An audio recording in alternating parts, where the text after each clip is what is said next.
how to install ChatGPT on your MacBook. So the obvious solution is go to the App Store and then download it, right? So let's try that out. Let's go to the App Store.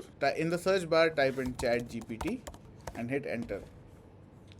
And here you can see we have multiple AI chatbots. So they use ChatGPT's GPT 5.4 or GPT 4.1 such models, and then they give you answers, right? Or they let you work on their application. But that is not the original ChatGPT. So then how do you download it? For that you want to go to the browser. In browser, type in download ChatGPT, and once you're here, go to download ChatGPT over here, the first link. On the top you have two options, but these are for your mobile devices. Scroll down to the second option, which is download ChatGPT for desktop. Here you have two options, one is macOS, the other is Windows. Obviously we are going to use macOS or download macOS, and here you can see, do you want to allow downloads from chatgpt.com? Yes, we want to allow them, so let's allow it. And on the top right you can see it has downloaded. Now this is a .dmg file, so you have to now install it. The application is not going to automatically install. Once it has been downloaded, you need to know that it will automatically download in the downloads folder. You can also double click on it directly or go to the finder and go to downloads. Once you're here, just drag and drop the ChatGPT logo on the applications folder and then type in the admin user and password if you're not in an admin profile. Once you've typed in the password, hit OK, and here you can see it is installing. So this ChatGPT installer is going to come up on the desktop as ChatGPT installer, or it will come up as a disk on the finder. You can just eject it and be done with it. So the application must have been installed by now. Go to app, and here you can see on top ChatGPT is installed. Now open it up just by one single click, and here you are given a warning that ChatGPT is downloaded from the internet, not from the App Store. Do you want to open it? Select open, and that is about it. The screen you see here is because I have already logged into ChatGPT. If you haven't logged in, you can use your Gmail or your other email to log in. Now if you want ChatGPT on the dock itself, you can just right click on the ChatGPT logo, go to options and select keep in dock. Now even if I close ChatGPT, you can see it doesn't go away. By the way, if you like my dock setup or you want to know about the dock customizations,